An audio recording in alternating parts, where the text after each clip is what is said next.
reports that the Russians, for example, have halted their advance towards Zaporizhzhia to take some forces back into Russia, but not when it comes to pushing against towns like Pokrovsk or Vuhledar in Donetsk, which they're still hoping to take in coming weeks. They're not advancing spectacularly, but they are advancing. Another key plank of Zelensky's victory plan, as far as we're aware, but this seems pretty likely, is this use of long-range missiles inside Russia and permission to be able to use them. We didn't get any big announcements on that last week. Do you think that is likely to happen at some point? It doesn't seem likely to happen anytime soon, James. The Biden administration seems to have sort of dug in on this one. My understanding is that the US administration is pretty divided. You get people in the State Department very supportive of Ukraine who feel that this is a risk worth taking. You know, James, the arguments. Putin has come up with these red lines before on F-16s and tanks and, HIMARS artillery, and we've crossed those red lines. And what has Putin done? Nothing. So he's a bit of a paper tiger. And he'll use rhetoric to try to deter us, but in reality, we can go ahead. And in any case, if Ukraine is going to win, it means taking more risks. There's no way around that. And that Ukraine has sort of shown that it's very good at attacking targets deep inside Russia, linked with the Russian military campaign. Fuel dumps, some spectacular explosions against ammunition dumps in recent days, striking at airfields, destroying Russian aircraft and bombers on airfields, all of the kind of things that make it harder for Russia to keep the offensive going. But there are people in the National Security Council and in the Pentagon who believe, we shouldn't sort of test Putin too much. There may be a red line that Putin is really going to keep, and which won't become a pink line, but it will remain a red line if we use those long-range artillery, long-range missiles. This is basically a step too far, and we shouldn't sort of go there because we will then look as if we are directly entering the war. You've got to remember, James, too, that this is the run-up, of course, to the US elections. The last thing that Biden wants, which would sink the chances of Kamala Harris in the elections, is then a confrontation between the United States and Russia, in the same way that the US is trying to keep out of a war with Iran in the Middle East at the moment. Trump will masquerade as the peace president against Biden and Harris, the war presidents, if you like. So that context, I think, plays into it. So I think all of this is delaying things. The Ukrainians were sort of hoping that Biden would sort of give this authority while he was still in the White House, because things would be more uncertain afterwards. So what is happening is that the Ukrainians are now falling back on Plan B, which is to use their own domestically produced missiles and drones to do the job instead. And they've had some success. I mean, they've flown an armed drone 2,500 kilometers from Ukraine to Tomsk in Siberia to attack a Russian airfield. And I mentioned some of those other strikes that we've seen in recent days. So, and they've announced that they've developed their own long-range ballistic missile as well. Their defense industry is capable of producing these things. So I think Plan B is that they will ask for money to invest and also materials and expertise in their domestic missile industry to produce the things themselves. And what they're actually asking is, look, we can produce these things, but we can't buy them. The government does not have the money to buy them. So America, will you buy these things that we produce ourselves so that we can use them ourselves with a Ukrainian flag on them? But of course, this takes time, and it doesn't. It's not as for the Ukrainians as convenient as having, of course, US JSOMs or ATACMS missiles arriving tomorrow, which they can use immediately. But on this long-range issue, we seem to be stuck. I mean, the British and the French seem more willing to go ahead. The UK with the Storm Shadow missile, the French with the Scout. But these weapons contain American components, and they need to have the permission of the United States. And I think, James, final point, sorry for this long response, but I think the final point on this is that, when you do these risky things, it's good if the Americans do them as well, as with the tanks or with the F-16 pilot training and so on, because then, safety in numbers, right? And it's an open question whether the British and the French would be willing to go ahead without Washington being in the game as well. Sorry for that long answer.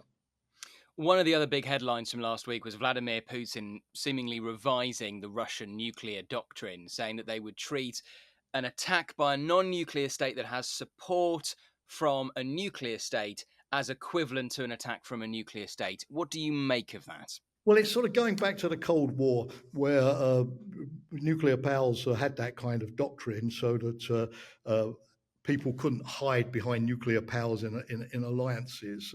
And it's obviously a regrettable step, and it's been condemned by the NATO Secretary General Jens Stoltenberg and by Tony Blinken, the US Secretary of State, predictably, because since the end of the Cold War, we were going towards a situation where the nuclear powers, including Russia, were recognizing more restraints on nuclear weapons, that nuclear weapons would only be used against other nuclear states and as second strike retaliatory weapons, but nobody would use them first. It's not clear at the moment what's going to happen materially speaking, because although Russia has transferred some nuclear weapons to Belarus, there are no signs yet that it's put its existing nuclear weapons on higher alert. But I think two things. Frankly, the Russians see that this nuclear rhetoric is working. They see, we spoke about this a moment ago, the Biden administration hesitating about the long-range missiles because of fear of Russian retaliation. And so if it's a winning strategy in terms of intimidating your adversaries and getting them to back down, why not keep it going? And you see not just Putin, but all of the Russian senior leaders, like Lavrov, the foreign minister at the UN General Assembly last week, banging on about this nuclear issue.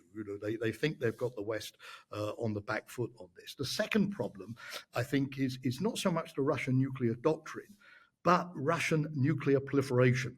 I mentioned they've transferred weapons to Belarus.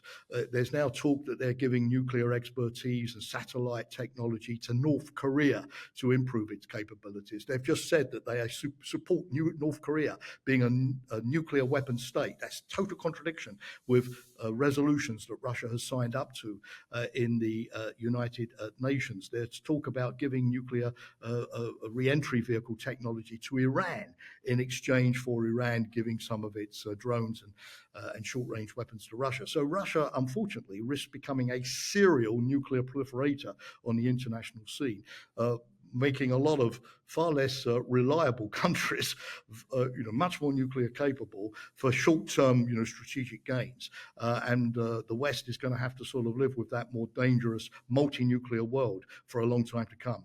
That is what I see as the real issue at the moment. What is your sense, Jamie, of what we're seeing on the front line at the moment, both in terms of in the east of Ukraine, but also in Kursk as well? And I've heard some people say, look, you can call the Kursk incursion so far a tactical victory. What we don't know yet is whether it turns into something bigger, whether it's going to be a strategic victory for Ukraine or not. What is your sense of things? Well, I've got to be honest. I'm a supporter of Ukraine, but I have to say it's not looking good at the moment. You're right. I mean, the Kursk incursion in August was a great tactical move, but the problem is that it doesn't seem to have worked yet in forcing the Russians to withdraw significant numbers of their forces from Ukraine to defend Kursk, thereby taking the pressure off the Ukrainians. It has had some effect. I mean, there are reports that the Russians, for example, have halted their advance towards Zaporizhzhia to take some forces back into Russia, but not when it comes to pushing against towns like Pokrovsk or Vuhledar in Donetsk, which they're still hoping to take in coming weeks. They're not advancing spectacularly, but they are advancing. And so that is the first point. Strategically, that idea of a move which would force Russia to change its own strategy isn't working. The second thing is that the Ukrainians have, of course, taken a lot of their best troops out of their defensive front line to do that operation.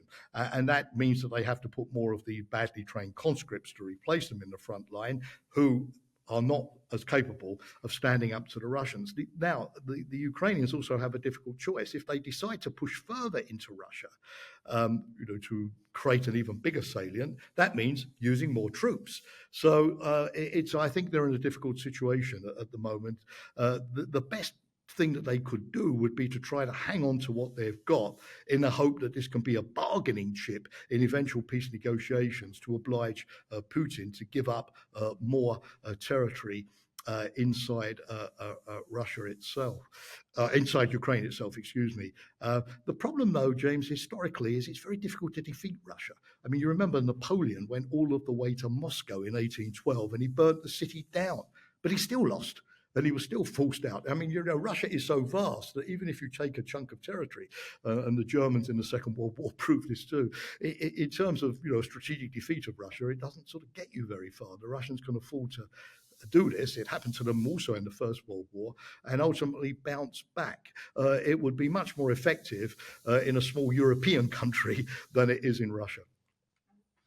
You mentioned Mark Rutte taking over from Jens Stoltenberg this week as the new NATO Secretary General. An enormous in-tray, to say the least. Just give us a sense of the challenges he faces. Well, first and foremost, James, as we spoke about a moment ago, he has this task of, getting this new NATO center in Wiesbaden up and running so that the Ukrainians do see a difference in terms of the regularity, the quality of the supply that they are going to be getting. NATO is now going to be sort of much more under pressure to perform in that respect. I think the second thing that I hope he would do would be to get his generals and his senior officials together and say, chaps, I've heard all of these war warnings from different generals, including people like Grant Shapps, the former UK defence minister, warning of a war with Russia in 5 years' time. Are we ready? If tomorrow something happened, could we basically defend our territory? I've seen, a lot of NATO exercises in recent months. I've seen, a build-up of forces in Central and Eastern Europe with NATO battalions. I've seen greater levels of defence spending. That's all very well. But what I want to know is, where are we in terms of our ability to do collective defence? I mean, I think what will be at the back of his mind is there have been a lot of incursions in recent days of Russian drones and some missiles into NATO territory. Accidental, probably, but you had a Ukrainian drone with a lot of explosives on it land in Latvia. If it had landed on a Latvian supermarket, NATO would have been in a very sticky position vis-a-vis collective defence. And so that clearly shows that in terms of air defence and the protection of NATO skies in Eastern Europe, there is work to be done. So I think that would be a key issue that he would need to address as well. He's also, of course, got to deal with defence spending. 23 allies out of the 32 are now meeting the 2% goal. But if you're President Trump, you're going to want that to be all 32 before you're satisfied with the European contribution. And so he's obviously going to have to do a lot of work to get some of those laggards up to the level as well. But James, I think finally and more strategically, as he sort of looks at his 5-year term, he's going to have to sort of look at a kind of fork in the road. Is he going to be the advocate of a limited NATO, doing collective defence in Europe, focusing mainly on Russia, making sure that NATO territory remains sacrosanct, trying to help Ukraine, and keep it as basically a military alliance?